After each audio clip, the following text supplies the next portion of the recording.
Butterfly, She Flies Alone, a current classic from Journey here, and part of our Journey Then and Now special on K-Boy 105.9, the Big Kahuna, Honolulu's only classic rock. Look for Journey's new CD, Generations, out and in stores now. And I've really been enjoying the record. Brother Neal continues to join us here, Neal Schon, the founder of Journey. And one of the songs, I would say the first one that we got to, Neal, was the Faith in the Heartland song. That is an incredible piece of music. Yeah, you know, that one I wrote in my house too, and I had the only thing I had a melody for was the chorus, and I had a guitar sort of playing a melody that the vocals are singing now, and they're just so that whoever I gave it to, I had no idea it was going to be a Journey song. You know what I mean? I was writing it around the time I was doing writing for the Planet Us project. It never happened, and then Soul Circus. I sent Jeff Scott Soto the stuff, and he never picked a tune, and so it was just kind of still sitting there. And, I played it for Jonathan. He goes, oh, I like this, And so, these like little writing sessions I do at my house once in a while when I get a wild hair, I just like go at it for about a month, and I write like about 30 songs. I write like a song a day and just sort of stick it on the shelf and wait and see where the stuff is going to land. And so you accumulate a ton of material that way, and a lot of it just sort of like the In Self-Defense song. It'll become available to you later. Yeah. Yeah, it's like you go back and you listen to the stuff, and if it still has a spark, you go, this has got to be, halfway decent because it doesn't sound dated, Do you think being successful, Neal, like when I listen to Sabbath records, it's like it was very hard for them to keep the doom and gloom going by the time they were driving Mercedes and Rolls Royce and stuff. And you know what I mean? And when you think about any artist, then I transfer that same sort of concept and you think of Journey or yourself.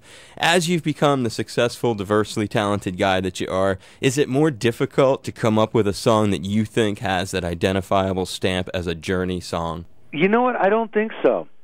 When I start writing, it's because I'm inspired to write. You know what I mean?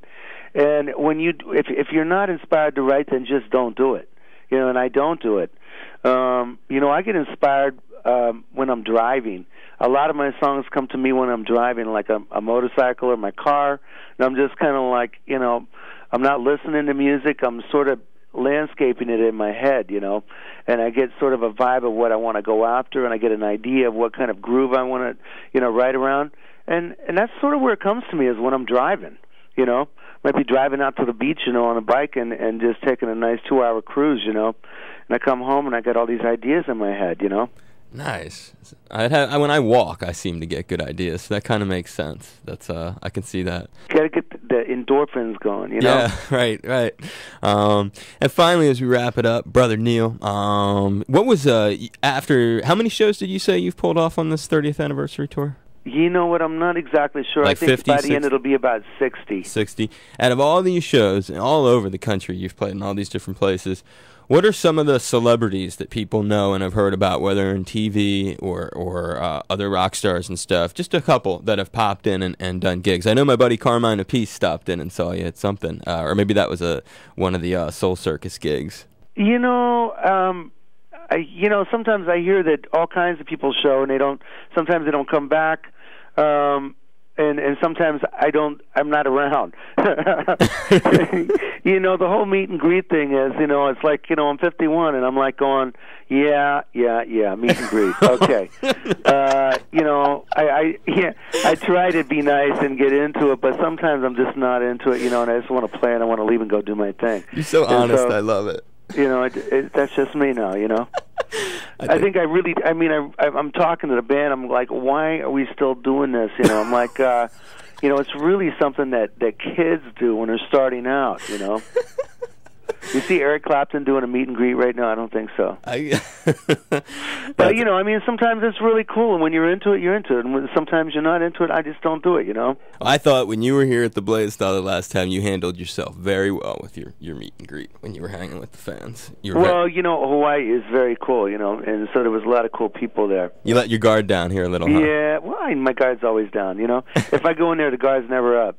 No, it definitely wasn't. When you were here, you were very cool, and people have been asking, when are you going to get him back on the air, and when's he going to come and co-host the show with you again, Dave? So just know that fans are eagerly awaiting your return to Honolulu, Brother Neal. We're really wanting to play, and I heard that the Crater Festival is on again. Yeah. I actually saw it on the news. It was so wild. Last time I was actually in Hawaii, I was having dinner with Tom Moffat, and I'm like, Tom, you got to pull back this Crater Festival, you know? I mean, I miss playing that every year. And, you know, Journey played it every year until it just stopped. And so once it starts again, definitely I want to be a part of that. And gives me a good excuse to come over there and just kind of loaf, plant the feet in the sand, you know.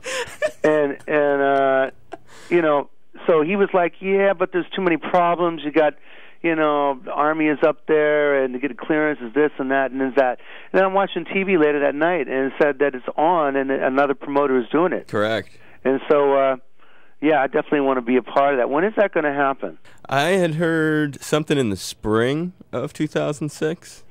Well, good, because we're not playing until the spring next year. And so hopefully we'll just be able to make it over there, and I'd love to do that show. I mean, don't hold me to exactly when it's happening. That's when as I recall, it's just being developed, as you know, and they've kept it very under wraps too. Just kind of. But you know, our whole jamming thing would be perfect for that, man. Dude, I mean, it would. Of course, it would be. I love the idea of it, Neal, and you got to promise me that whether you come for the Crater Fest or you come to just do a Blaisdell gig, that you'll stop by Cape Boy 1059 the Big Kahuna and co-host another show with me. Deal? I will, brother. I'll be there. I love it. Neal, I encourage people to get your new record, Journey's Generations. It's out now and in stores, and a pleasure having you back on the Workforce Afternoon with me. Thank you, dude. Cool, Dave. Aloha, brother. See you, man. Take care.